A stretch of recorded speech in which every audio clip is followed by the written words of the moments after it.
Bom, galera, hoje nós vamos terminar a nossa discussão do desafio de classificação do MNIST.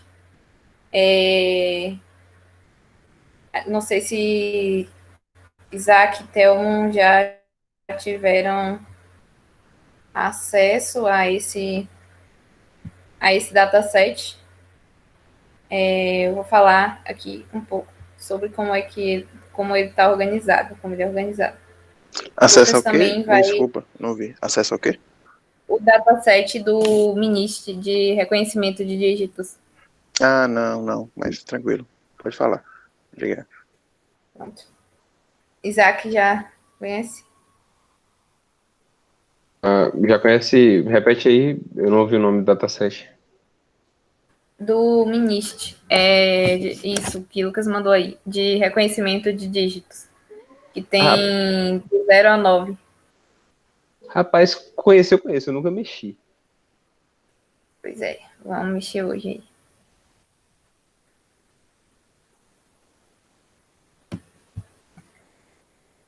Pronto, abri aqui. Pronto.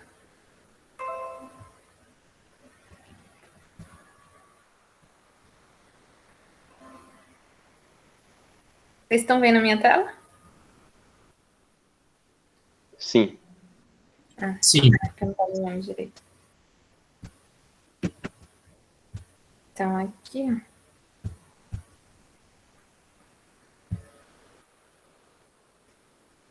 Então, basicamente, eu fiz 2 tipos de treinamento. Então, o objetivo é reconhecer os dígitos, né, contidos no dataset. Os arquivos, a gente tem um arquivo de treinamento e um arquivo de teste, que são sempre disponibilizados dessa forma no Kaggle, porque o Kaggle também é uma plataforma, além de ser uma plataforma de aprendizado, é uma plataforma de competição. Então, tem sempre os dados de teste separados para você poder submeter o seu modelo. E aqui ele vai conter as imagens em escala de cinza, né, desse dataset de dígitos desenhados à mão de 0 a 9. Cada imagem vai ter 28 pixels de altura e 28 de largura.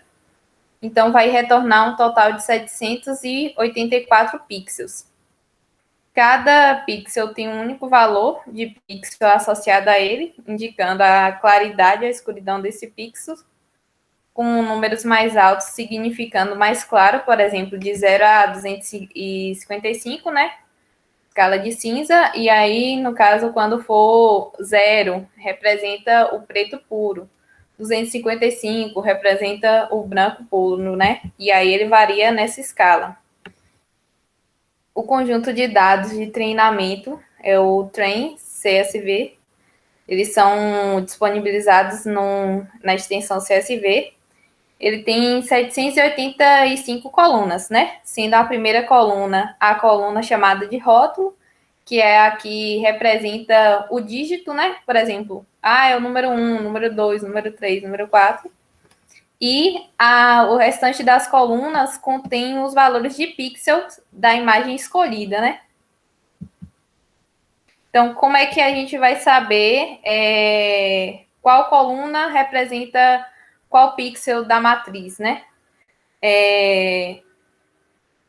Para localizar o pixel na imagem, suponhamos que tenhamos decomposto o x, né, que é o pixel, e o i é o número da linha e o j é o número da coluna. Então, por exemplo, se a gente quiser localizar o valor da imagem, da primeira imagem, e aí a gente quer localizar o primeiro pixel da primeira linha com o pixel da primeira coluna. Então, aqui ia ficar primeira linha vezes 28, 28 mais 1, 29. Então, a gente localizaria na coluna do dataset, na coluna 29.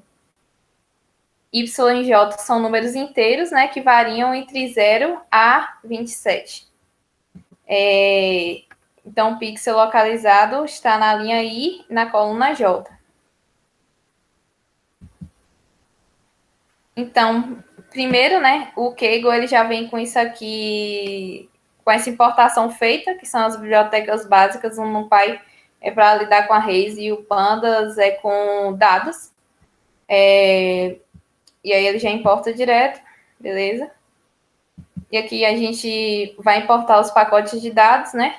O Matplotlib para visualizar os dados, o Seaborn também é para visualizar os dados. E aqui as métricas de treinamento do modelo, o modelo que a gente vai utilizar. E aqui é uma técnica para separar os dados de treino e teste de forma aleatória. Então, leio, né? Primeiramente, leio o dataset de treinamento. Base de dados de treinamento, aqui é o índice. Representa o índice que vai abrir, vai ter em qualquer matriz, né? Se abrir. Aqui o label, dizendo qual é o número. E aqui é o conjunto de pixels que vai do pixel 0 até o pixel 783, que vai representar a imagem do número 1, né?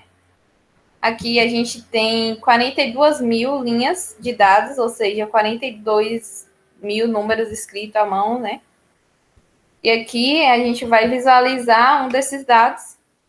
Aqui eu quero visualizar o dado contido na linha número 3 para todas as colunas, né? Porque os pixels, eles estão dispostos nas colunas. O valor de cada pixel está disposto em cada coluna. E aqui eu reagrupo, né, o tamanho e a organização dos pixels para que de 784 ele vá me dar uma matriz de 28 de comprimento por 28 de altura. E aqui eu ploto a imagem do pixel em escala de cinza. Aqui tem o número 4. Como os valores, eles variam de 0 a 255, e não, por exemplo, não são binários, né? Ou 0 ou 1, ou 0 a 255. Então, a gente sempre vai ter esses borrões aqui na imagem, né? E aí, aqui dessa vez, da última vez, eu não tinha feito isso, eu tinha feito uma outra normalização. E aí acabou dando errado meu modelo.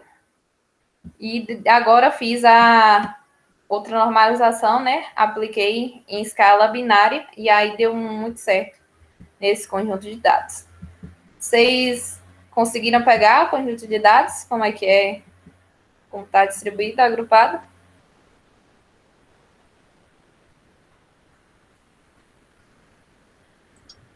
Tranquilo, por Consegui sim. Beleza. Também entendi de boa. Beleza. Então, aqui só para ver quantos dígitos ou quantas amostras tem em cada dígito, né? Aqui exibindo essa métrica em escala de porcentagem. Então, a gente percebe que tem mais amostras do número 1, depois do número 7, né? Aqui é interessante a gente analisar essas métricas para a gente determinar qual o melhor modelo para treinar, né? Diante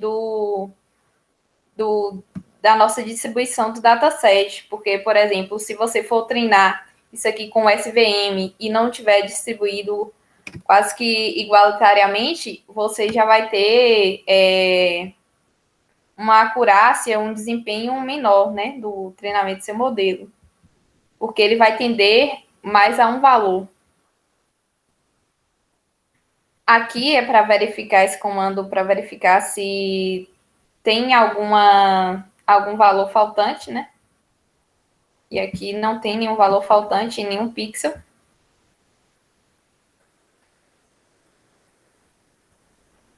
E aqui é a descrição do dataset, né? Aqui a contagem dos labels e dos pixels, né? Como são 42 mil linhas de amostras, aqui vai dar 42 mil linhas de tudo. Aqui a média dos dados, né? No label, como a gente tem dados variando de 0 a 9, é esperado que ele dê esse valor. E aqui para os pixels, né? Lembrando que aqui ainda não está normalizado, então está variando de 0 a 255 aqui o valor dos pixels. Aqui os pixels de borda, né? Que é mais o 0, 1, 2 e tal. Aí dá 0, porque é preto, né? Representa o preto. E aqui ele vai variando mais. Aqui o desvio padrão da distribuição do label, aqui dos pixels. Aqui o valor mínimo é 0, o valor máximo é 9, 25% dos dados estão abaixo do número 2, 50% abaixo do número 4, 75% abaixo do número 7.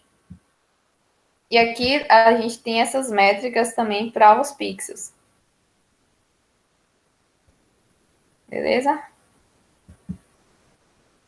Aqui o valor máximo, por exemplo, dos pixels de borda, né? Porque não vai ter nenhum branco, é 0.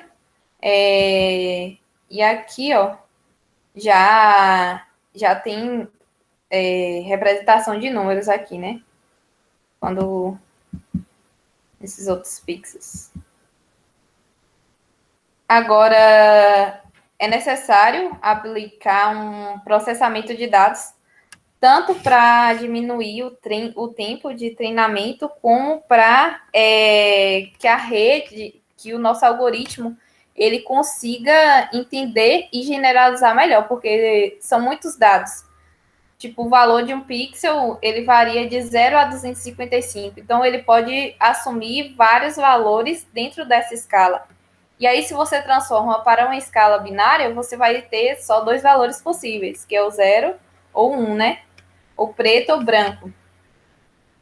Então, aqui foi feita essa normalização. Foram divididos os valores por 255 e aqui foi convertido os valores para binário. Lembrando que só no Y, só nos os valores de X, né? Porque Y vai ser o nosso target. Vai ser o nosso rótulo, né? O label que indica qual número que a gente está analisando. E aí o Y a gente não vai levar em consideração no treinamento, porque o Y a gente usa para fins de comparação, para determinar a acurácia do nosso treinamento, né? Para ver se ele treinou certinho. No final. Aqui, o binarizer, a gente determina um threshold. Aqui, como eu já normalizei, então, por exemplo, aqui, se ele desse 255 branco máximo, né? Aqui daria 1. E aqui, minha borda limite é 0,5. Ou seja, para um valor acima de 0,5, ele vai determinar aquele pixel como sendo 1.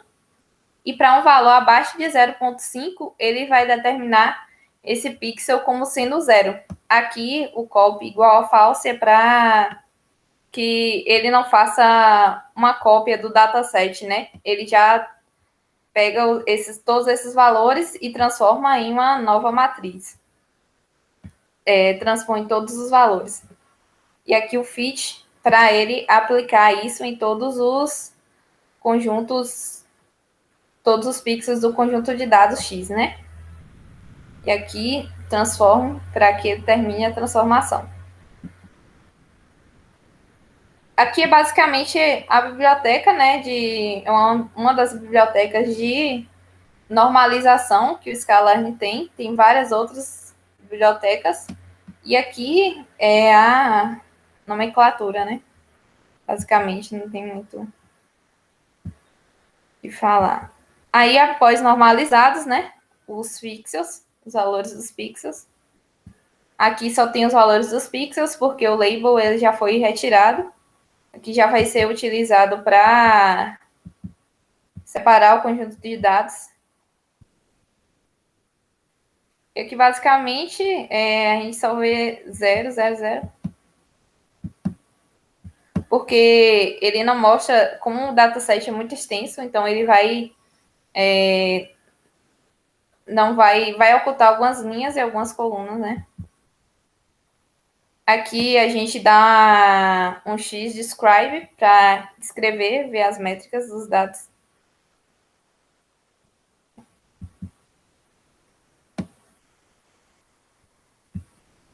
Deixa eu ver se isso aqui é o certo. É o certo. Aí aqui a gente pode perceber que é bem parecido, né? Para dar uma coisa bem parecida com a do outro, para os primeiros pixels. A gente vai ter um valor zero, como ali não estava indicando, ou tinha um valor bem pequeno, né? Como se fosse um ruído na imagem. E para cá, ó, por exemplo, para esses 25% dos dados, aqui o valor máximo, né? Ele já assume como 1. E aqui a gente já tem variância para aqueles pixels que a gente tinha variância no valor antes também, né? Então já é um bom indício que nossa normalização pode ter dado certo. E aqui a gente exibe novamente aquele número 4 que a gente tinha exibido quando a gente leu o arquivo de treinamento. E agora a gente percebe que a imagem está preta e branco, tá sem aquele ruído, né, da imagem. Beleza? Aqui a gente utiliza para divisão aleatória do conjunto de dados de teste e treinamento. Basicamente, a gente pega o X, que é nossa matriz, que só tem as características, né, que são os pixels. O Y, que é o nosso target, que contém os labels. E aqui a gente define um tamanho para os dados de treinamento. Então, ele vai pegar daquelas 42 mil amostras, ele vai pegar 10% para serem os dados de treinamento, né? Então, vão ser 4.200 amostras. Os dados de treinamento, quero editar esse notebook.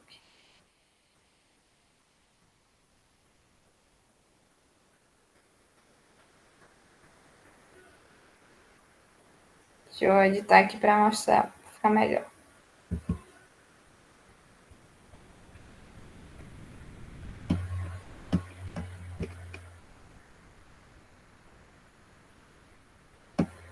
Tá aqui para ele processar. Aqui, quando você roda, ele roda tudo. Roda por aqui. Ele roda tudo.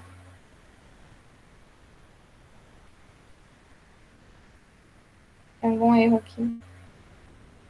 Strange.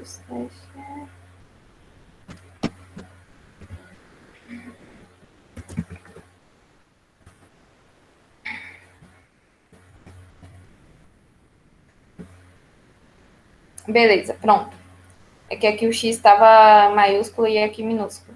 E aí ele divide, e aqui é o estado aleatório que ele começa, que ele atribui, né, os valores. Aí aqui a gente percebe que vão ter 4.200 linhas para o treinamento, e aqui as 37.800 vão ficar para o teste. Lembrando que esse teste, ele vai servir como, não como teste final de submissão para o Kaggle, para a competição do Kaggle, mas sim como um teste de validação. Para a gente analisar se houve overfitting ou se nosso modelo está generalizando legal. Beleza? Aqui o treinamento do modelo. Deixa eu ver com outra forma. Peraí. Deixa eu ver duas visualizações aqui. É uma outra forma de visualizar os que já está salvo.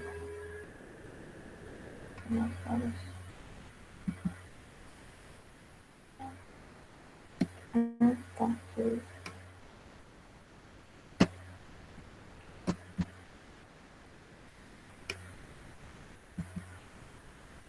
Então, aqui basicamente, vou botar para rodar. Não, é outro.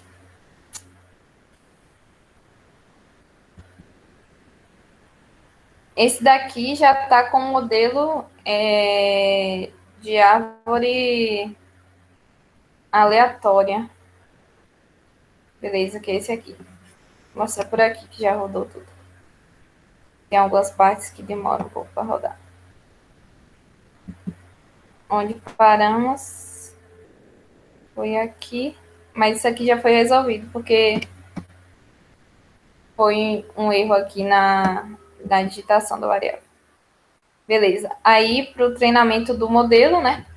A gente pode visualizar, a gente instancia o método o modelo que a gente quer usar. Nesse caso aqui é classificador em floresta aleatória. E aqui a gente obtém o número de árvores aleatórias que, por padrão, são utilizados 100, né? E aqui a gente faz o treinamento do modelo, né? Com os dados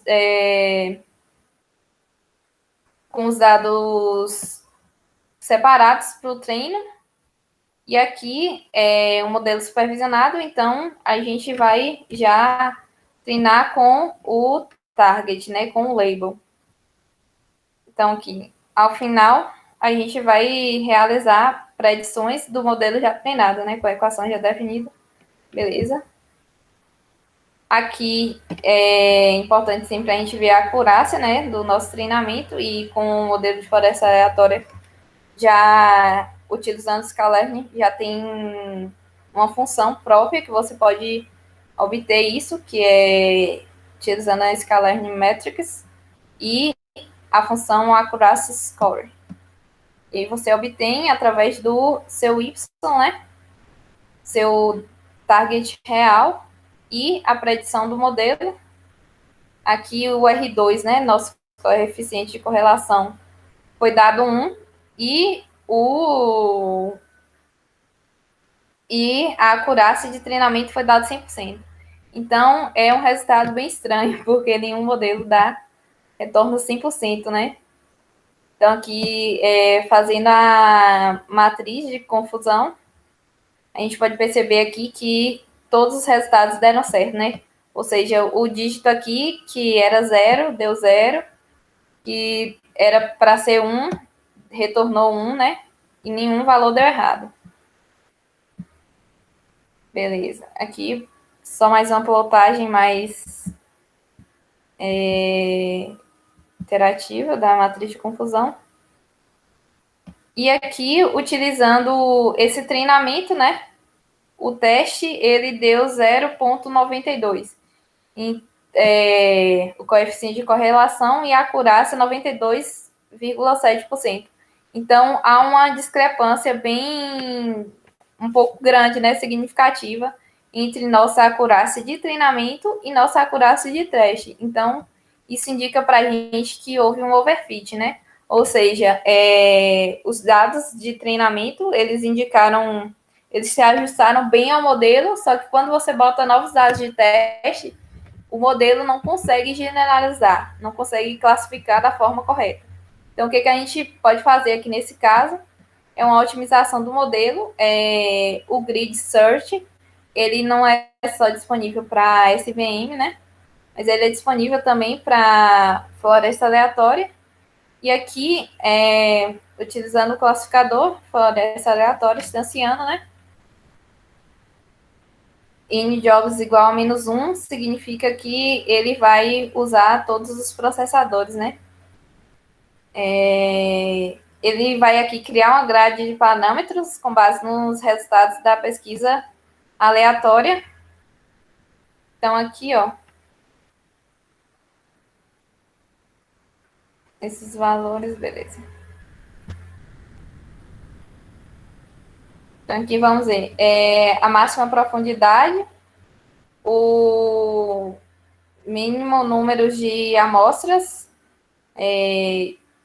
deixada e o máximo número de características e o número de estimadores. Aqui vamos ver o que significa cada um deles, né? O número de estimadores é basicamente o número de árvores na floresta, que, como a gente viu, é utilizado 100 como padrão. A profundidade é a profundidade máxima das árvores, né?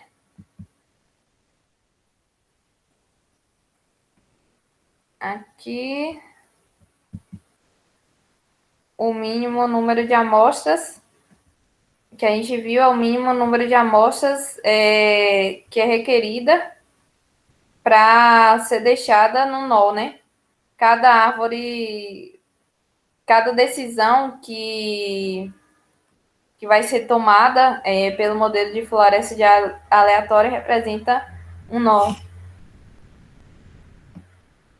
Deixa eu traduzir aqui para ficar melhor. É um ponto de divisão qualquer, ou é um ponto de divisão que qualquer profundidade só será considerada se deixar pelo menos um mínimo número de amostras, né, de treinamento em cada um dos ramos esquerdo e direito. Isso pode ter efeito de suavizar o modelo, especialmente na regressão.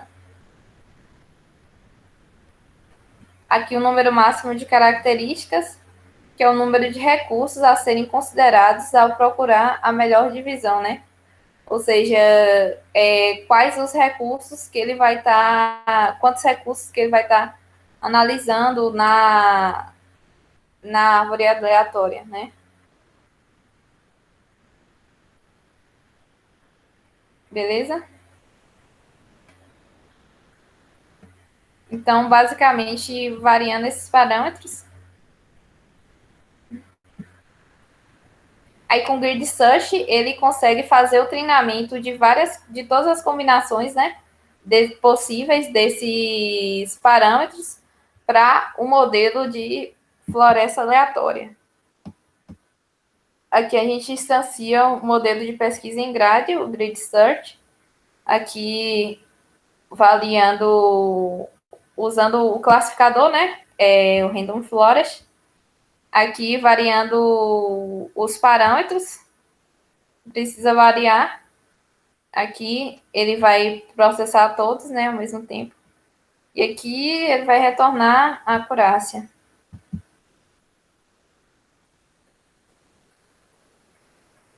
Beleza? Aí ele faz a pesquisa, ele mostra em quanto tempo que ele finalizou cada tarefa, né? Quanto tempo demorou para finalizar cada tarefa da árvore. E aqui ele exibe os melhores parâmetros estimados, né, para o modelo. Aqui uma profundidade máxima de 20 nas árvores, número máximo de 4 características. Ele deixa em cada treinamento, né, 5 amostras, o número de estimadores, 200 estimadores, né, 200 árvores na floresta, e aqui, né, já tinha sido definido anteriormente. Isso aqui é o estado inicial que ele vai, estado aleatório inicial. E aqui a gente traça uma matriz de confusão nova para os melhores parâmetros de treinamento, né, já treinados na rede, né. Então, aqui a gente já percebe um resultado diferente, né, nossa acurácia não foi 100%, porque, por exemplo, aqui ele já errou 10 amostras, que era para ser o número 2, ele identificou como sendo o número 1. Aqui, por exemplo, ele errou 24 amostras, que eram para ser, que é no número 8, ele identificou como sendo o número 1, né? Então, a gente percebe aqui que a melhor estimação aqui foi para o número 6, né? O número 6 teve menos erros aqui, ele acertou mais. O que era para ser 6, ele teve a predição de 6, para o número 6. Então, aqui, retornando à acurácia, né, de treinamento do modelo, aqui nosso coeficiente de correlação agora deu 92,9%, né, do treinamento, e a acurácia de 92,9%. Ou o coeficiente de correlação deu 0,92, desculpe, e a acurácia de 92,9%. Então, já são resultados mais aceitáveis, né? Aqui, aplicando também essa acurácia para os dados de teste e fazendo a predição dos dados de teste, a gente encontra uma métrica similar, né? A gente encontra aqui um coeficiente de correlação, isso aqui está errado, o R2, e de 0,92, ou 0,926, e aqui, já na acurácia, a gente encontra 92,69, né? Então, bem próximo aqui da acurácia que a gente obteve no treinamento, né? Ou seja, isso mostra que o modelo está tendo uma boa generalização. Karine, rapidinho, antes de quanto antes de você fazer a busca por melhores parâmetros, só para a título de comparação, tinha dado quanto no conjunto de validação? De validação tinha dado 92, só que no de treinamento tinha dado 1, tinha dado 100%. De treinamento deu 100%, de validação deu 90 e... 92. Quer ver? Tá. Deixa eu ver. Ah, não, tô no errado. Beleza, é esse aqui. Antes do grid search. Aí aqui, no G-test, deu 92,6. Só que aqui, nos de treino, ele deu 100%.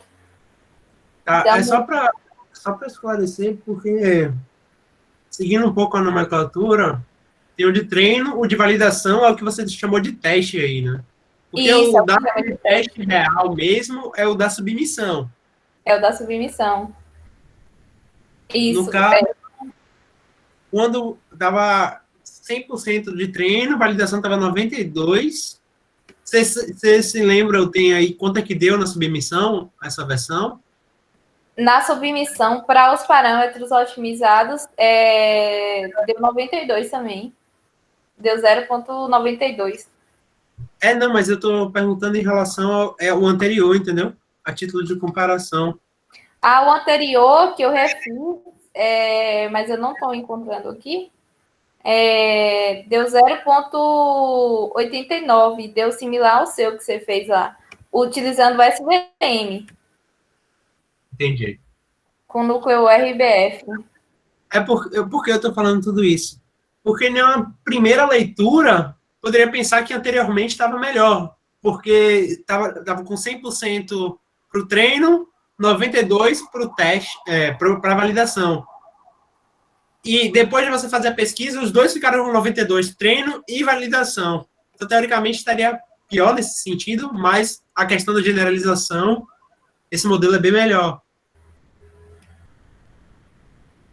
Isso.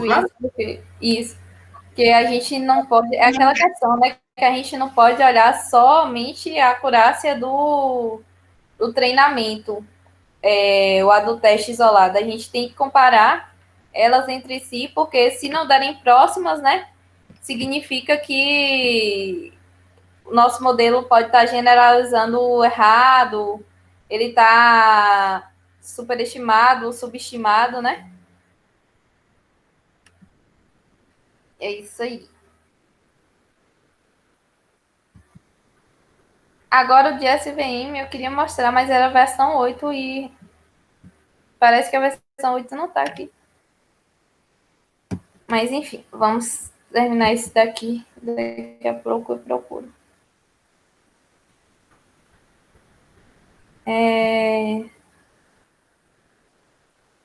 Beleza?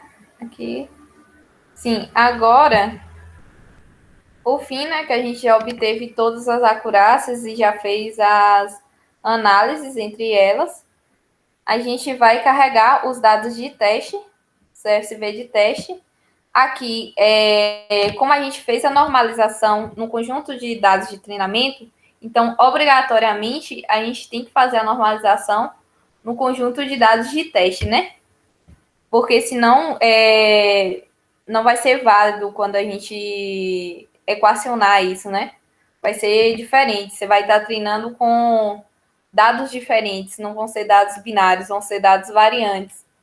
E vai ter um range de variação muito grande. Então, não só por questões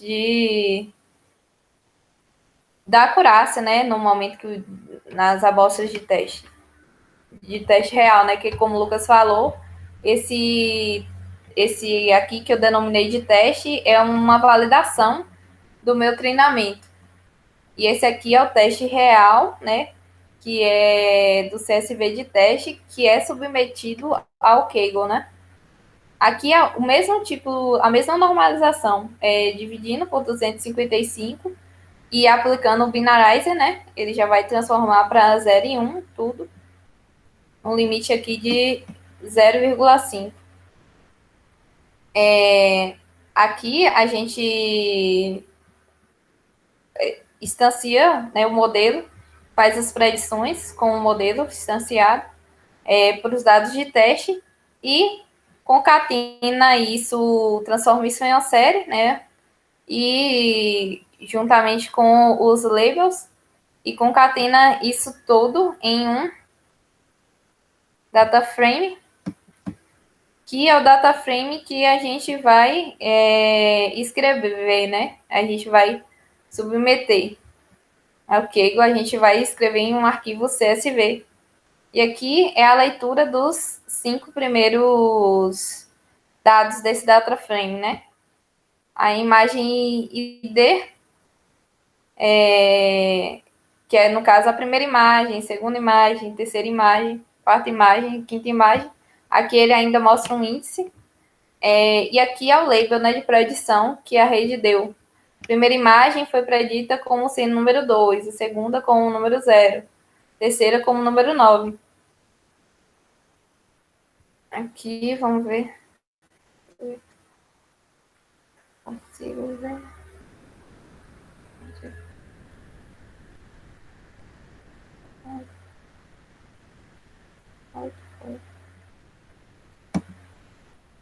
Vamos ver aqui.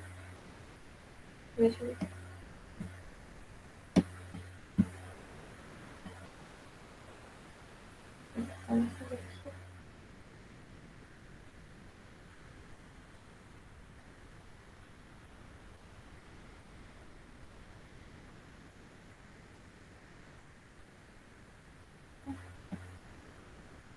Não é só clicar.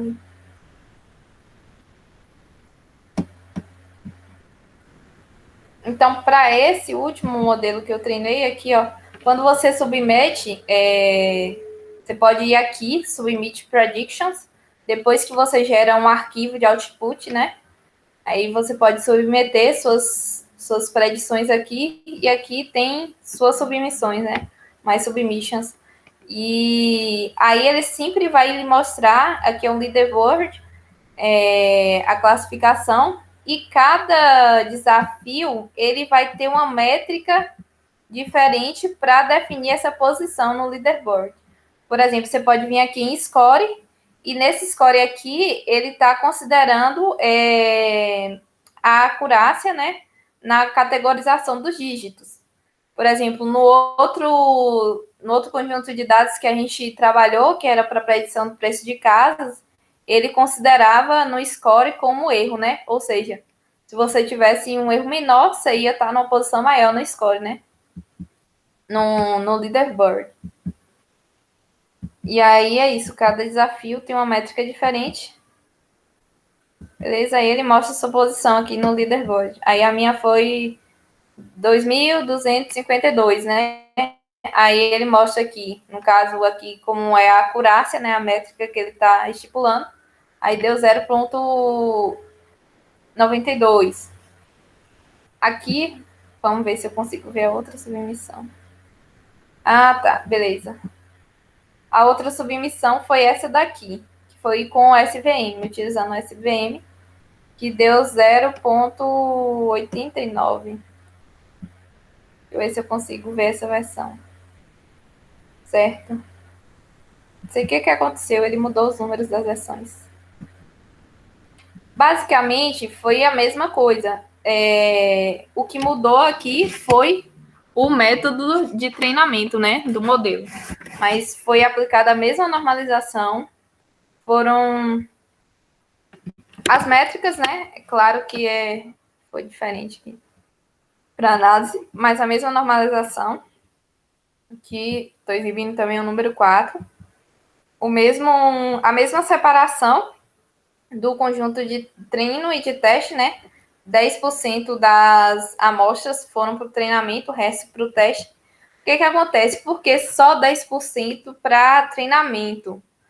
Porque, assim, como você tem várias amostras aqui, e elas demorariam muito para serem treinadas. À medida que você aumenta isso aqui, demora bastante para treinar.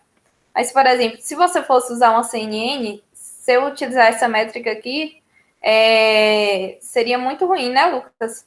Porque numa CNN, que é uma rede convolucional, que ela já recebe como entrada uma imagem, né?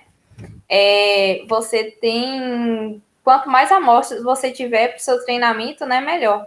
Aqui também, quanto mais amostras você tiver para o seu treinamento, melhor. Mas aqui, utilizando esses métodos, utilizando pré-processamento da imagem e utilizando esses métodos mais simples, a gente vai sofrer uma penalização menor quando a gente utilizar menos amostras para o treinamento, né? Mas, normalmente, a divisão é feita de 80% a 20%, né? 80% dos dados para treino, 20% para teste. Ou então, de 70% a 30%. Aqui, o modelo que eu utilizei nesse foi o SVM. Um SVM com kernel não linear, com kernel RBF.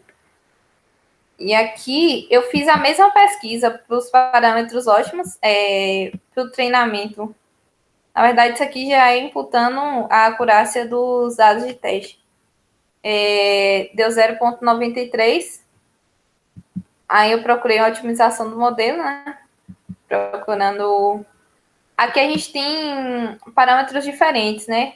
Que são parâmetros que vão definir o ajuste das curvas do seu modelo, né? Que é o C e o gama.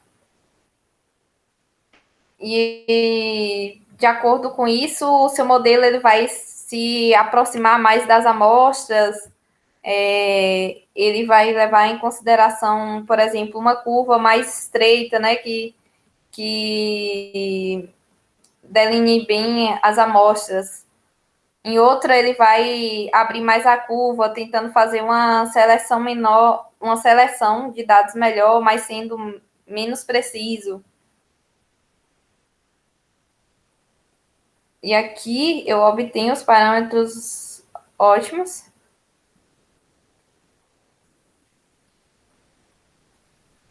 Na verdade, esse aqui, quando você dá o grid search no SVM, você obtém várias outras métricas, né? A média de tempo que você levou para fazer essa pesquisa. O parâmetro ideal para cada label, né?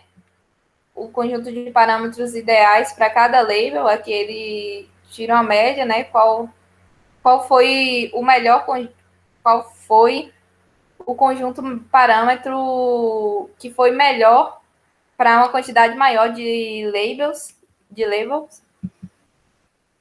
E é isso, basicamente isso. Aqui a plotagem da figura, né, que permite a gente entender melhor o porquê do melhor parâmetro, né?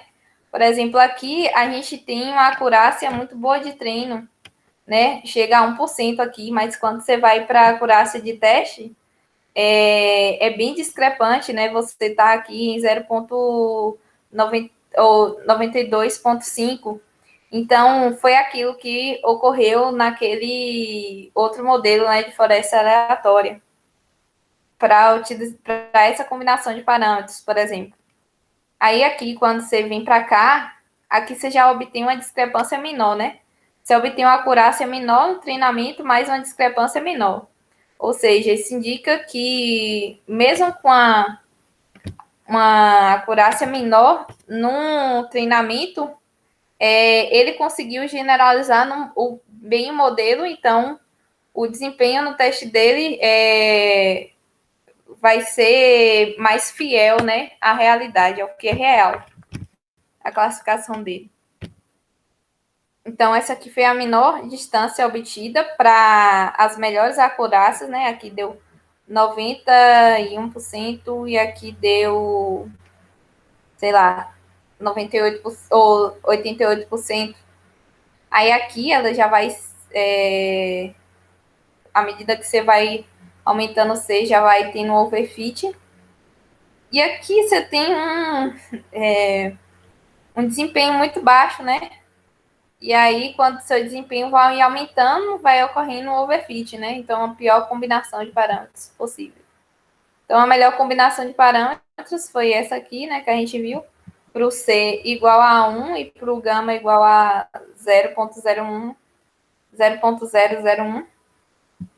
Então, foi realizado um novo treinamento para a melhor combinação de parâmetros ótimos. Aqui instancia sempre o modelo, né? O fit para treinar. Bota os dados de treino, os labels, e aqui faz a predição do modelo e faz o teste. Aí aqui, ó, a métrica do teste, a acurácia do teste, ela deu bem parecida com... Deu bem parecida, aumentou só um pouquinho mais a acurácia, né? É que quando eu fiz para um número maior de imagens de treino, quando eu aumentei para 20%, por exemplo, que eu utilizei 8.400 imagens, aí aqui já sobe para 0,94. Então já vai subindo. Agora o tempo de processamento também vai subindo, né? Aqui ele indica, né, dentro da matriz de predição, os valores que são únicos. Então, aqui a gente percebe... Porque, por exemplo, se o seu classificador estiver errado, aí você já vai perceber aqui, né? Que, por exemplo, não vão estar não vão ter todos os labels, né? Não vão ter todos os números, todos os dígitos que contém no dataset, tanto de teste quanto de treinamento.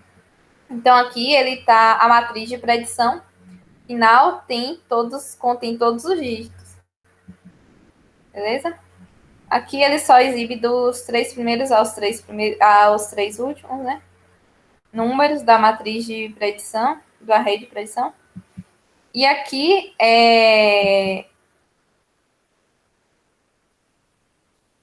aqui a acurácia de teste deu 0,89, né? 89%. 89. Beleza? E aqui a distribuição, né, da matriz de confusão.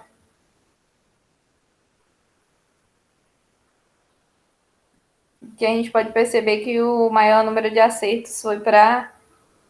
Acho que aqui é o número 7. Para o dígito 7.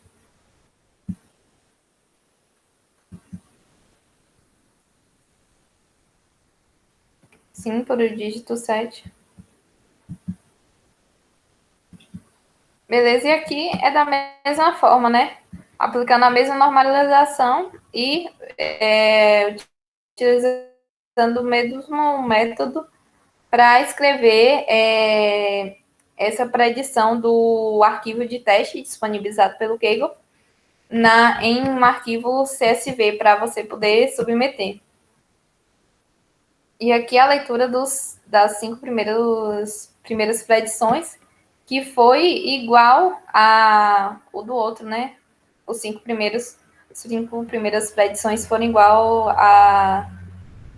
do treinamento com floresta aleatória.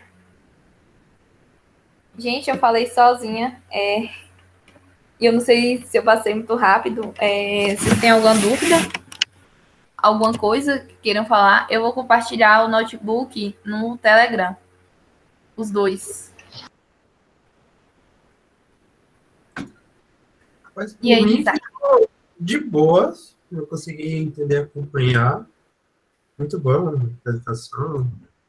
Deu para revisar de onde a gente parou sei lá, um mês atrás, né? Faz muito tempo que eu conto.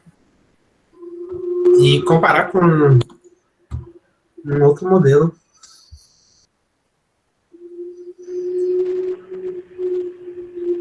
Isaac, que Foi. você não estava nos últimos encontros. Isaac, você é nosso presidente. Rapaz, eu entendi tudo de boa, como eu tô participando do projeto lá, até que Lucas também tá, deu pra ter uma noção bacana. Apesar que a gente tá usando o Keras e não o Scalern, mas é bem parecido, a intuição é a mesma.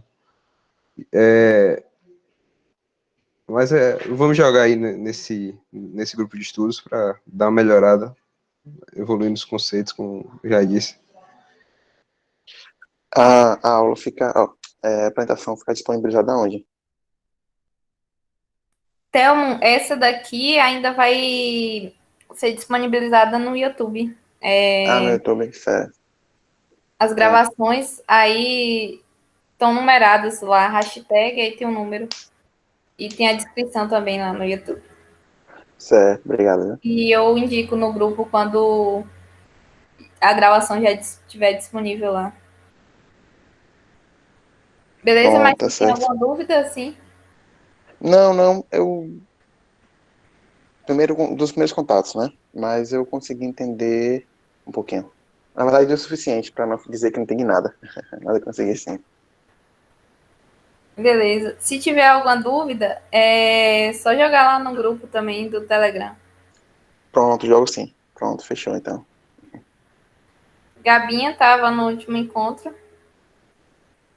Mas tem alguma dúvida desse aí? Seu ano passado não estava